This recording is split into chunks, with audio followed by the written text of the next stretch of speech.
Creative girl Ankita, কেমন আছে তোমরা? সবাই আশা করি খুব ভালো আছে। বাজে এখন পৌনে ছটা থেকে ব্লগটাকে স্টার্ট করছি। অ্যাকচুয়ালি আমি ব্লগটা স্টার্ট করেছি 4টে থেকে, কিন্তু সেটার ইন্ট্রোটা দেওয়া হয়নি, এখন ইন্ট্রো দিচ্ছি। আজকে নিমো দুপুরবেলা খাইনি, না খেয়ে ঘুমিয়ে পড়েছে। মানে কয়েকটা দিন ধরে, আজকে প্রায় দিন 15 ধরে খেতে এত ডিস্টার্ব করছে। আজকে প্রচণ্ড মানে এক্সট্রিম লেভেলে কান্নাকাটি করছিল।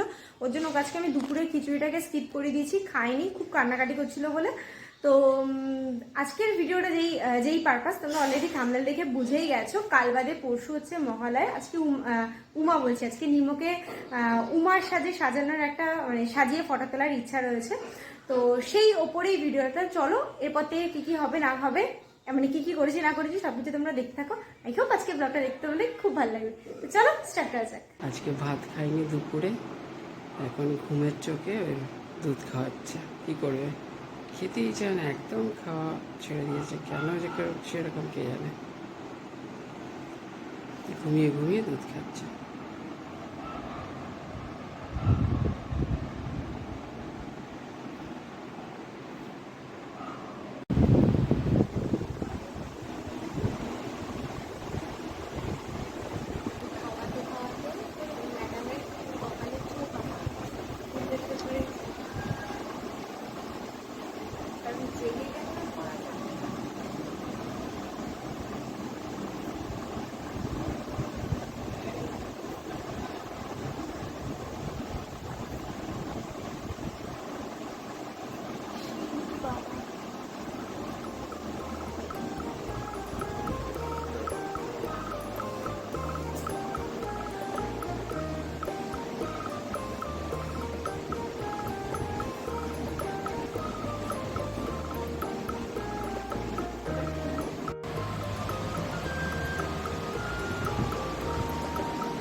আজকে নিমোর শাড়ির রং হচ্ছে হোয়াইট শাড়ি আর লাল কালারের পাড়, আর এটা হচ্ছে ব্যাকগ্রাউন্ড। এটা আমার লাল কালারের একটা শাড়ি দিয়ে, দেখি যেরকম ভাবছি সেরকম হয় কিনা, কেননা যা ভাবি সেরকম তো হয় না। মোটামুটি একটা জুগার ব্যাকগ্রাউন্ড রেডি হয়ে গেছে, দেখা যাক। এবার ফটো না তুললে বোঝা যাবে না যে কেমন লাগছে। এবার দুর্গাকে আনতে যাব, এখনো দুর্গাকে রেডি করিনি। নিমো দুর্গা, ওকে রেডি করব। ও ঘুমাচ্ছে এখন, যদি ঘুমানো অবস্থায় দু একটা ফটো তোলা যায়, কারণ জেগে গেলে তো তাণ্ডব করে।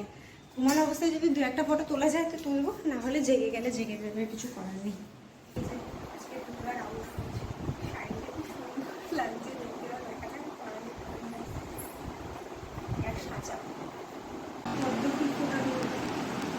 শুকিয়ে গেছে, কালকে এনে ফ্রিজে রেখেছি জল দিয়ে।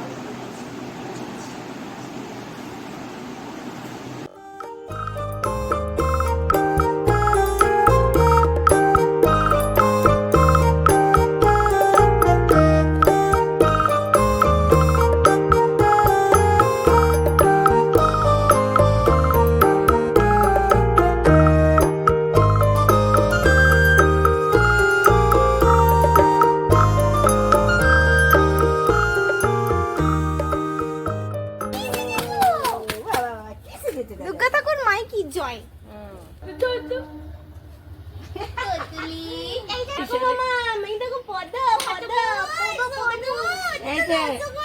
দুর্গা মাই কি জয়।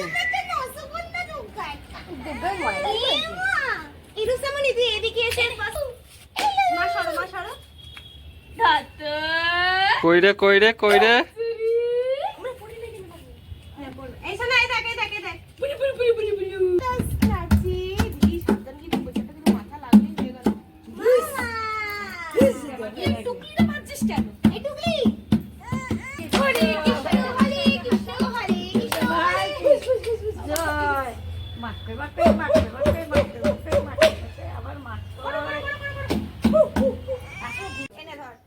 হয়ে গেছে ফটোশুট করে উমা দেবীকে, হ্যাঁ ফটোশুট করে উমাকে পাঠিয়ে দিয়েছি, উমা দিদুনের সাথে, উমা না নিমো। এবার এইগুলোকে তুলে ফেলে দেখতে হবে। এখন আমি জানি না কোনো ফটো আদৌ ঠিকঠাক এসেছে কিনা, কিন্তু মনে হলো যে বেশ কয়েকটা ফটো ভালো এসেছে, দেখা যাক। উমা মানে দুর্গা, দুর্গার ছোট ভার্সন, দুর্গার ছোটকে উমা বলে। আধা আমি ঘেমে গেছি, আর লাস্টে নিমকে ঘুম থেকে তুলেছি, ও ঘেমে গেছে। গৌরী হচ্ছে শিবের বউ, সবই সবই তো দুর্গার না। হ্যাঁ চলো আমাদের বাজে এখন 7:20। ভেবেছিলাম কাঁচরাপাড়ায় যাবো 5টা সাড়ে 5টা নাগাদ, কারণ আজকে সোমবার, আর সোমবার আমাদের ছুটি থাকে। তো ছুটির দিনে হয়েছিলাম একটু কাঁচরাপাড়ায় যাবো, কারণ পুচকুর টুকিটাকি যেসব কেনাকাটাগুলো বাকি আছে ভাবলাম কাঁচরাপাড়ায় একটুখানি যাই, গিয়ে ওখানকার স্টক কীরকম না সেটা দেখে আসি। যদি ওখানে ভালো লাগে তো ওখান থেকে কিনবো, না হলে নৈহাটিতে এসে নৈহাটি থেকে কিনবো।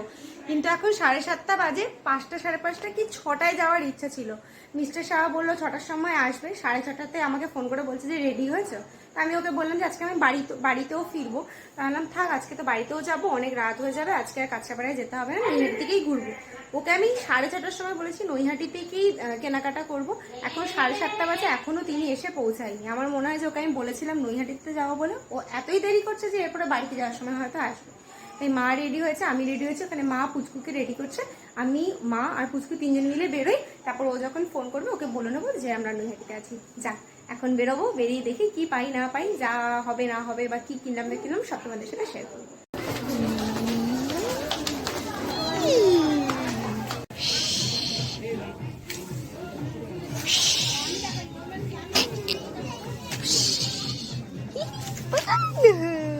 বাদ দিয়ে দাও।